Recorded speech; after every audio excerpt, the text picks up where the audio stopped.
The majority of people that suffer from idiopathic anxiety or generalized anxiety, because of low serotonin, they also have gut issues. You show me a person that's truly depressed, and I'll show you somebody that's also suffering from severe gut issues, either gas or bloating or diarrhea, constipation, irritability, cramping, because the same neurotransmitters that affect these emotional states also are responsible for the motility of the gut, the speed of the gut. This is the most overlooked thing in all of bariatric medicine, because people that believe that they have all of these allergies, well, I'm allergic to wheat, soy, corn, dairy, blueberries, bananas, gluten.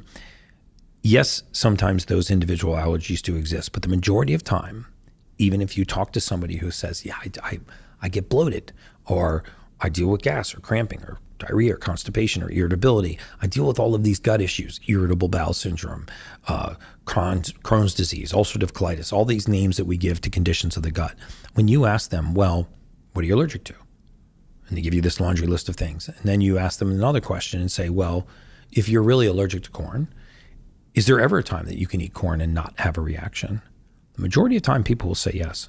Okay, well, right there, you know you don't have an allergy. Allergies are not transient. Allergies are consistent, right? You don't wake up Monday morning and being allergic to milk, and then you're unallergic on Wednesday afternoon and then re-allergic on Saturday morning.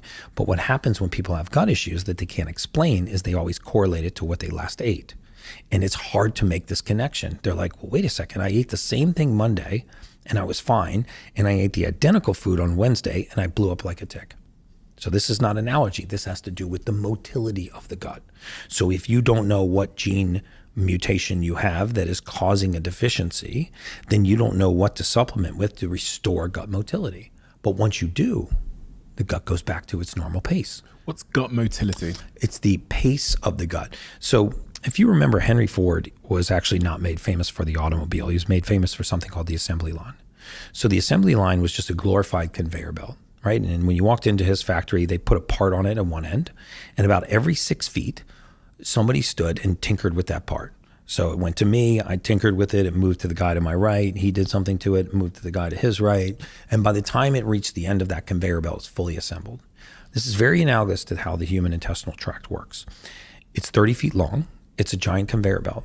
You put parts on it at one end as they exit the stomach in a very acidic environment, and it moves slowly towards the rectum, and before it exits the rectum, it's in a relatively alkaline environment. So instead of having people standing along a conveyor belt, you have bacteria that are graded by pH. The sequence is very important. So imagine what would happen if Henry Ford walked into his factory one day and doubled the speed of the conveyor belt. The entire assembly line would break down. Not because there's anything wrong with the parts, the contents, not because there's anything wrong with the people that are working there, the bacteria, but because you changed the speed. What if he went in there one day and reversed the conveyor belt? What if he just ran it in the opposite direction? It would screw the whole thing up, right?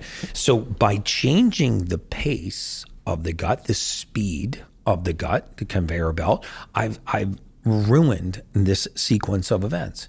And I spend a lifetime trying to figure out what's wrong with the parts, what's wrong with the workers, what's wrong with the conveyor belt itself. Nothing. It's how quickly or slowly it's running, because the motility, this peristaltic activity, is affected. And once you supplement for this deficiency and you return that activity to normal, you find that all of a sudden these strange allergies eviscerate, and all of this gas and bloating and diarrhea and constipation and irritability and all of this inability to equate things that I'm eating back to what is going on in my gut seem to go away. It's true with all kinds of conditions. You know, we have subscribed in this world to the fact that we are so affected by disease and pathology. And once I get you to subscribe to the fact that you have a disease, and you can get you to subscribe to a lifetime of medication. Serotonin, for example, 90% of it resides in your gut. So if you don't have it here, you can't have it here.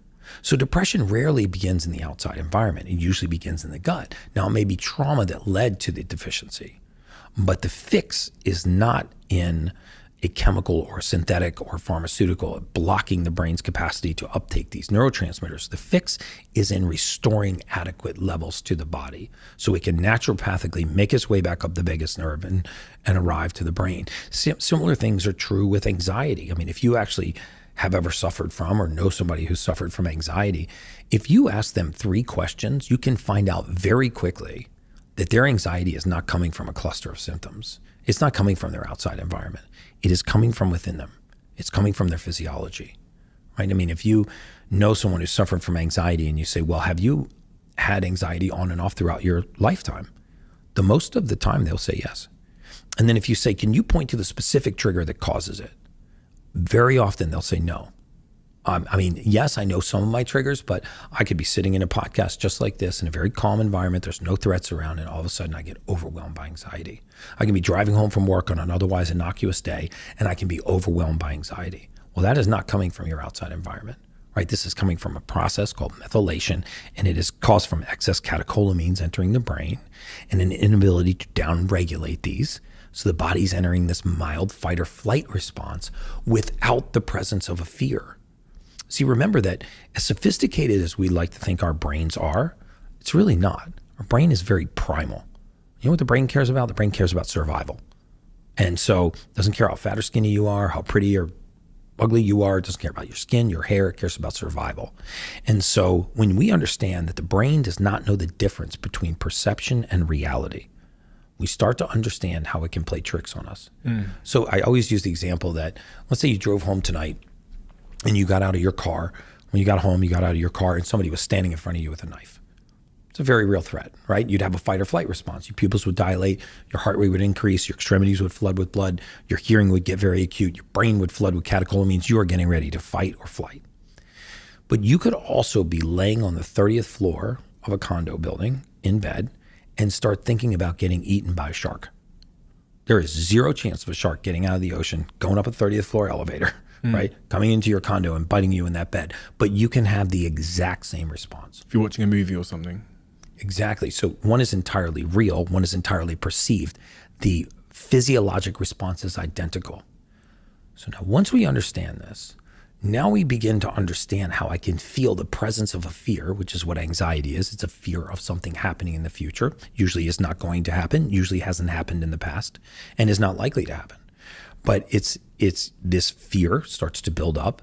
You start to get very anxious. It can actually change your heart rate to the point where panic attacks can land you in a hospital. Or it can be mild enough that it just causes you anxiousness and mild anxiety, but there's no presence of a fear. And so you start trying to correlate it to your outside environment. It starts to drive you crazy because you go, well, I don't get it. I'm on vacation with my wife or my spouse and my kids, and I'm in the resort of a lifetime. I've been here 1,000 times. I love this place. There's no reason I should feel like this. But all of a sudden you have this feeling of anxiousness, anxiety.